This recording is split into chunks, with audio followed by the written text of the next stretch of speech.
మనము పుదీనాని కొన్ని సంవత్సరాల నుంచి మన డైట్లో నుంచి తీసుకుంటున్నాం. మనకి దానివల్ల కలిగే ప్రయోజనాలు హెడ్ నుంచి టో వరకు ఉన్నాయి. ఫస్ట్ థింగ్ ఏంటి అంటే పుదీనా తినడం వల్ల హెడేక్, కొంచెం నాజియా, వామిటింగ్ సెన్సేషన్, తినబుద్ధి కాకపోవడం, డిప్రెషన్, ఫ్యాటిక్ నుంచి ఫస్ట్ కాపాడుతుంది.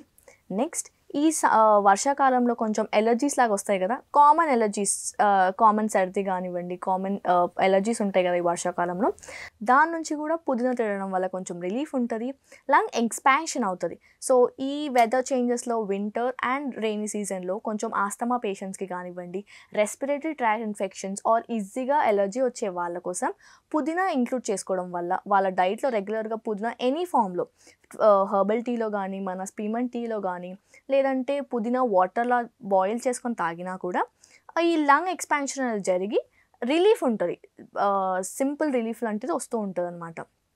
దాని తర్వాత నెక్స్ట్ వచ్చేసి మనకి ఇండైజెషన్ ఇష్యూ నుంచి కూడా మనకి మన పుదీనా కాపాడుతుంది. At the same time generally కొంతమందికి తెలియకుండానే వాళ్ళలో మౌత్ ఆర్డర్ అనేది ఉంటుంది, స్మెల్ ఆర్డర్, బ్యాడ్ స్మెల్ వస్తుంటుంది మౌత్ నుంచి. దీని నుంచి కూడా మనం రిలీఫ్ పొందాలి అంటే మనం మింట్ వాడచ్చు. దాంతోపాటు కొంతమందికి ఎర్లీ టూత్ డికే అయిపోతుంటుంది, ఈజీగా స్వీట్ తినకపోయినా పండ్లు ఖరాబ్ అవ్వడం, లేదంటే పండ్లు ఊడిపోవడం జరుగుతూ ఉంటుంది.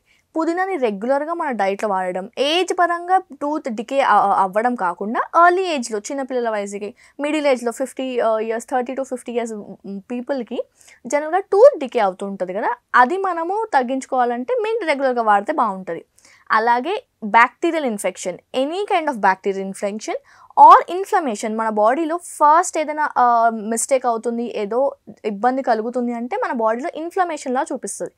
పుదీనా తీసుకోవడం వల్ల ఈ ఇన్ఫ్లమేషన్ని తగ్గించవచ్చు. అలాగే bacterial infection, any form of bacterial infection నుంచి కాపాడుకోవాలంటే మనం పుదీనా వాడుకోవాలి. ఈ అన్ని అడ్వాంటేజెస్తో పాటు పుదీనాలో మనకి మంచి కాల్షియం అండ్ ఐరన్ ఉన్నాయి. మన డేలో ఒక అడల్ట్ మెన్ ఆర్ ఉమెన్కి ఈజీగా 800 grams ఆఫ్ కాల్షియం కావాలి. మనం 100 grams ఆఫ్ పుదీనాని ఐదర్ పుదీనా పచ్చడి ఫామ్లో కానీ, పౌడర్ ఫామ్లో కానీ, గ్రీన్ టీలా కాకుండా మింట్ టీలా వాడుకుంటే మనం 200 milligrams ఆఫ్ కాల్షియంని మన రెగ్యులర్ డైట్లో తీసుకున్నట్టు అవుతుంది.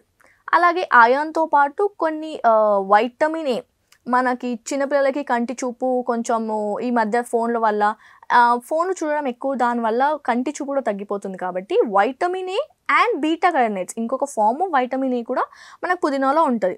కాబట్టి పుదీనా రెగ్యులర్గా యూస్ చేసుకోవడం వల్ల మనకి mouth odour, respiratory tract infection, bacterial infection, anti ఇన్ఫ్లమేటరీగా పనిచేస్తూ కాల్షియం, ఐరన్ అండ్ మన వైటమిన్ ఏ రిక్వైర్మెంట్స్ మీట్ అవుతాం. సో పుదీనాని ఎలా వాడుకోవాలి అనుకుంటే మనం పుదీనా పచ్చడిలా మనం రెగ్యులర్గా వాడుకోవచ్చు. లేదనుకుంటే మనం ఏ కర్రీ వండుకున్నా కూడా అది ఆ కర్రీలో వేసేయచ్చు.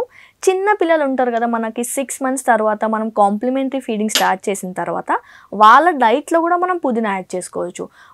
ఇన్ఫాంట్స్కి వచ్చేసి 6 months తర్వాత మనం ఎప్పుడైతే కాంప్లిమెంటరీ ఫీడింగ్ ఇస్తామో ఉగ్గుతో ద్వారా కానీ అన్నం ఇచ్చినప్పుడు మనం పుదీనాని కొంచెము మంచిగా ఎండకి డ్రై చేసుకొని కొంచెం పౌడర్ ఫామ్లో వేసుకొని ఎవ్రీడే మనకి 10 grams 1 tablespoon వరకు బేబీ ఫుడ్లో మనం యాడ్ చేసుకోవచ్చు ఇన్ఫాంట్స్కి అయితే.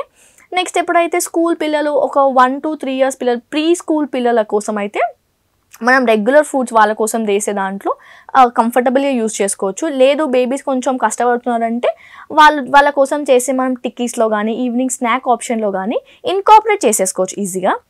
అండ్ మన స్కూల్ గోయింగ్ చిల్డ్రన్ కానివ్వండి, మన ఆల్ ద టీనేజర్స్ కోసం కానివ్వండి, పుదీనాని పౌడర్ ఫామ్ అయితే చాలా బెటర్గా ఉంటుంది. పౌడర్ ఫామ్లో చేసుకొని చపాతీస్లో వేసేసుకోమంటే పుదీనా చపాతీ అవుతుంది.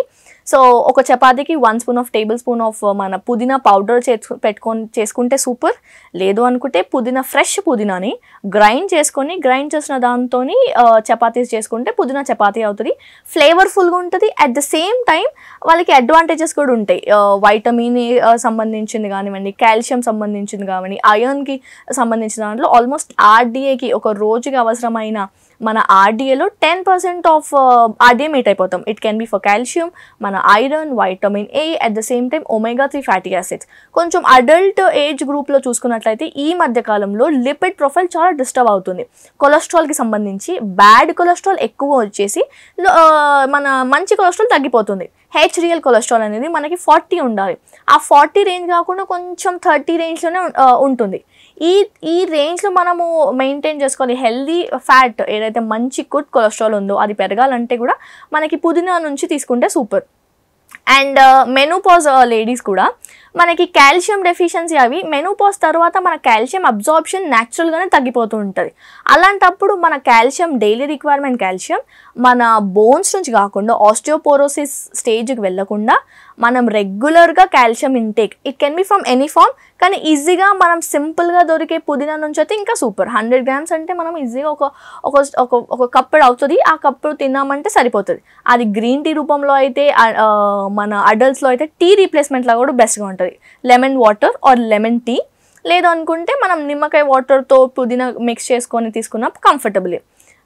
అట్ ద సేమ్ టైం ఈ చిన్నపిల్లలు ఇప్పుడిప్పుడే మెనోపాజ్ వాళ్ళకి లేడీస్కి ఎంత ఇంపార్టెంటో మెనార్క్ ఇప్పుడిప్పుడే ఎవరైతే చిన్నపిల్లలు ఫీమేల్స్ మన మెనార్క్ స్టార్ట్ అవుతుందో, వాళ్ళకి పీరియడ్స్ రావడం స్టార్ట్ అవుతుందో వాళ్ళకి కూడా ఒకటి బ్యాక్టీరియల్ ఇన్ఫెక్షన్ నుంచి ప్రొటెక్ట్ చేస్తుంది. ఐరన్ రిక్వైర్మెంట్ ఏదైతే వాళ్ళకి ఇప్పుడు ఐరన్ డెఫిషియన్సీ అవ్వకుండా ఎక్కువ రిక్వైర్మెంట్ ఉందో వాళ్ళకి హెల్ప్ అవుతుంది. అండ్ మన కాల్షియం ఈ మూడిటికి సంబంధించి మింట్ చాలా మంచిది. అట్ ద సేమ్ టైం మన లాక్టేటింగ్ మదర్ ప్రెగ్నెన్సీలో ఎంతైతే మనము జాగ్రత్తలు తీసుకుంటామో బేబీ తర్వాత బేబీ కోసము, లాక్టేషన్ తర్వాత జనరలీ మదర్స్ అందరూ వాళ్ళ ఫుడ్ గురించి మర్చిపోతారు, బేబీకే ఇస్తారు. కానీ బేబీ హెల్త్ మన ఇన్ఫెంట్ మన first 6 months completely breast feeding కాబట్టి మనం ఆ 6 monthsలో మదర్కి 100% కాల్షియం ఇవ్వాలి. ఇప్పుడు ఎవ్రీ మదర్ ఫీడింగ్ ఇస్తున్న వరకు కాల్షియం టాబ్లెట్ అవసరం పడుతుంది. బికాస్ ప్రెగ్నెన్సీలో అంత కాల్షియం రిస్టోర్ అవ్వలేదు కాబట్టి ఆ కాల్షియం టాబ్లెట్ తీసుకుంటూ కొంచెం ఈ న్యాచురల్ ఫామ్లో కూడా ఇంక్లూడ్ చేసుకున్నామంటే మనకి ఇంకొక అడ్వాంటేజ్ అయిపోతుంది. మదర్ రికవరీ ఆఫ్టర్ డెలివరీ, ఆ mother calcium requirement, bone density, working style వల్ల కాల్షియం డిక్రీజ్ అవ్వకుండా మనకు పుదీనా హెల్ప్ అవుతుంది.